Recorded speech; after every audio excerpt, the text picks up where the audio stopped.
जरूर। नीचे एक हिंदी में लंबी कहानी दी गई है जो यह दर्शाती है कि एक व्यक्ति की शक्ति नैतिक धार्मिकता, मॉरल राइचसनेस से आती है या सर्वोच्चता, सुप्रेमेसी से। कहानी का शीर्षक है धर्मवीर या अभिमानी, और यह एक राजा के दृष्टिकोण से लिखी गई है जो खुद को न्यायप्रिय समझता है, लेकिन उसकी सत्ता की असल बुनियाद क्या है यह अंत में उजागर होती है। धर्मवीर या अभिमानी। बहुत समय पहले की बात है। धर्मपुर नामक राज्य में राजा विक्रम सिंह का शासन था। वह स्वयं को धर्म का रक्षक मानता था। हर सभा में वह यही कहता, मैं न्याय करता हूं, मैं धर्म के मार्ग पर चलता हूं, मेरा राज्य आदर्श है। राजा ने राज्य में कड़े नियम बना दिए थे। स्त्रियां सूर्यास्त के बाद बाहर नहीं निकल सकती थीं। गरीब व्यक्ति राजा के खिलाफ शिकायत नहीं कर सकता था, और जो कोई धार्मिक अनुष्ठानों में भाग न ले उसे दंडित किया जाता। जनता में डर था, पर बोलने की हिम्मत नहीं थी। राजा ने स्वयं को धर्म का प्रतिरूप मान लिया था। एक दिन एक युवा साधु नाम अनिकेत नगर में आया।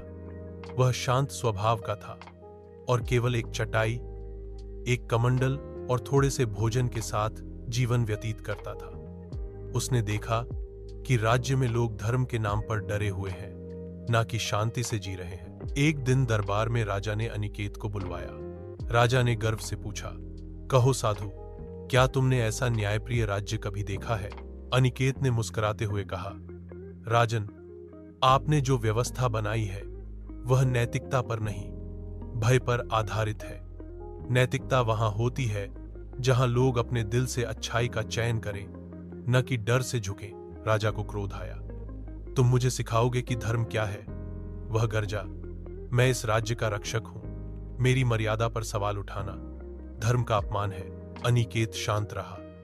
उसने उत्तर दिया, राजन, यदि आपकी सत्ता का आधार सच्चा धर्म होता तो आलोचना से आप विचलित न होते।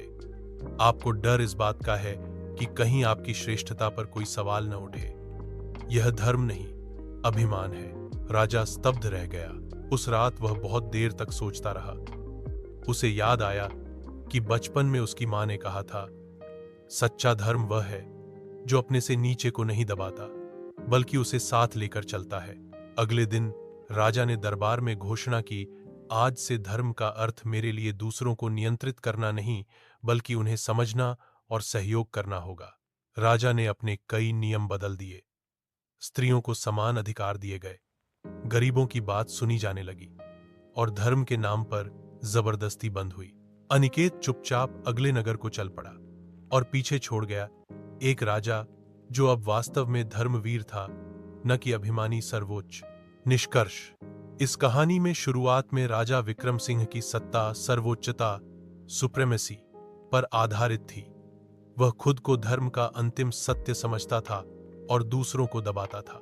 लेकिन जब एक साधु ने उसे आत्मचिंतन के लिए मजबूर किया, तब वह समझ पाया कि सच्ची शक्ति नैतिक धार्मिकता, मॉरल राइचसनेस में होती है, दूसरों को डराकर नहीं, उन्हें समझकर मार्गदर्शन करने में। अगर आपको इसी तरह की एक और कहानी या किसी खास विषय पर कहानी चाहिए तो बताइए।